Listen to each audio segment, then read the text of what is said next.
Good morning. You're joining us live here on India Today's social media handles. I'm Akshita Nandagopal.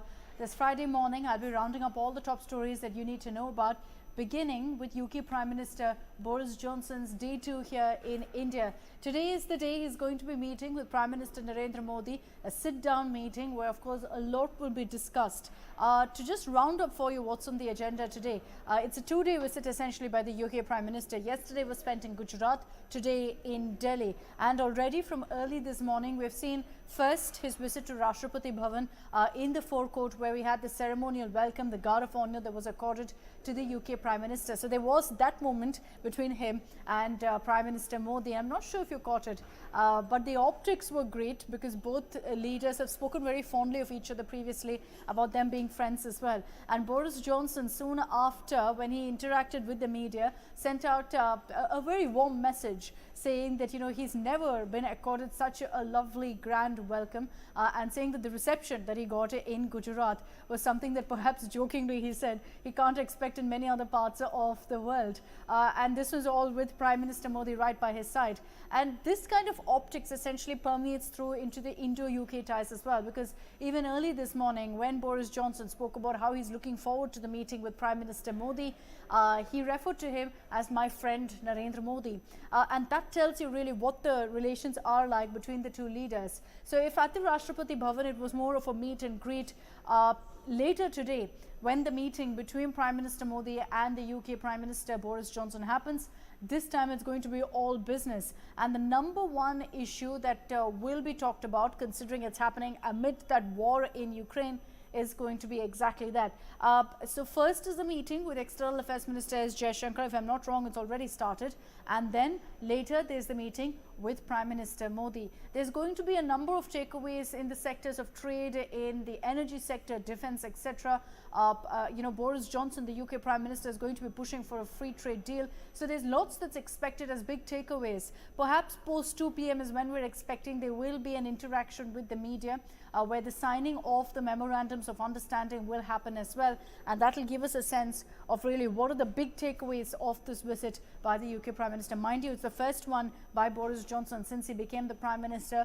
Two previous visits that were called off owing to the COVID pandemic. And what we saw yesterday in Gujarat was also more business. I know a lot of you were talking about those images that emerged of him you know, on the bulldozer, on the JCB, at such a time when we're seeing so much of bulldozer politics also playing out. But Boris Johnson has been speaking so far about the kind of warmth that he's received. Let me also mention here that after Rashtrapati Bhavan, he made a quick stopover at Rajghat, paid his tribute to Mahatma Gandhi, and now it's expected that he is at Hyderabad House. So lots you know, that will be taken out of this particular meeting, as the UK Prime Minister himself said that ties between India and the United Kingdom have never been better than they currently are. And here on India Today, we're going to be getting you all the updates of Boris Johnson's visit to India. It ends tonight with him heading back to London.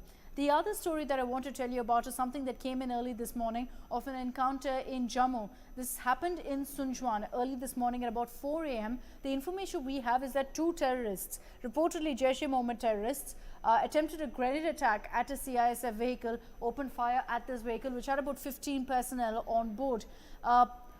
What we saw immediately was our alert forces thwarting this attack, hitting back at the terrorists. They were forced to go into hiding, but both terrorists have now been neutralized. Unfortunately, we've suffered a casualty as well. One CISF personnel has unfortunately been killed in action. There are about 10 others who have also been injured in this operation.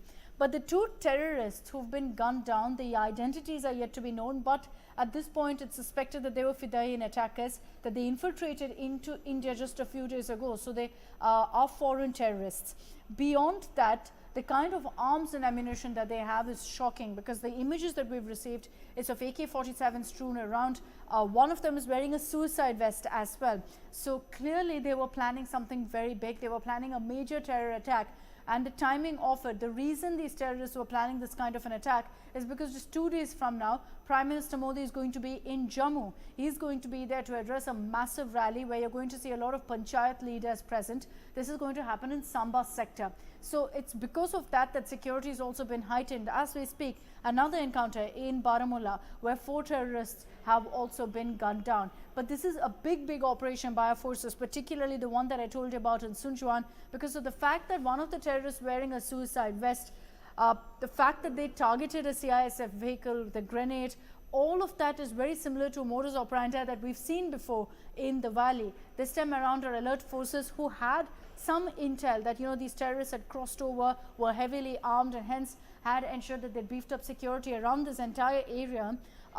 This particular CISF vehicle was on morning rounds, was on its duty when this attack happened. So we're getting you the latest updates. Let me tell you also that encounter has ended now with the killing of the 2 terrorists. Internet was also snapped off in many parts of Jammu because of this operation. It's slowly resuming as well. And here on India Today, we're getting you ground reports on that front.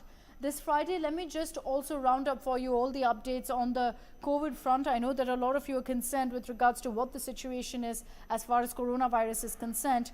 Overall, according to the Health Ministry data, in the last 24 hours, 2,451 new COVID cases have been confirmed. That's the 3rd consecutive day that we're seeing over 2,000 cases being reported in the country. So what I can tell you is that right now, the positivity rate is at about 0.55%. So as I mentioned, there's nothing to worry or panic over. Things are under control, but obviously we need to ensure that we take all the precautions so that this doesn't spiral out of control and that we're not talking about a 4th wave in a matter of weeks from now. If you were to compare data, yesterday it was 2,067. Today it's in fact 2,451. So there has been a rise as expected, but it's not like an outbreak per se. There's a steady rise in cases which can be controlled. It's not too late. Administrations largely across the country are bringing back the mask mandate if they relaxed it, saying that fines will be leveled for anyone who is violating it. Now in Delhi yesterday, when I had told you that there were 1,000+ cases, it's come down now. It's below the 1,000 mark. So that's hopeful. 1 death, unfortunately, has also been reported in the national capital. So I'll be getting you the latest updates with regards to this particular COVID, the data and the crisis that's playing out. But let me just again highlight for you that there's no 4th wave that's hit us right now. So let's not panic. Let's take the basic steps of wearing a mask wherever we go and maintaining social distancing. Those are the top stories that you need to know this Friday morning.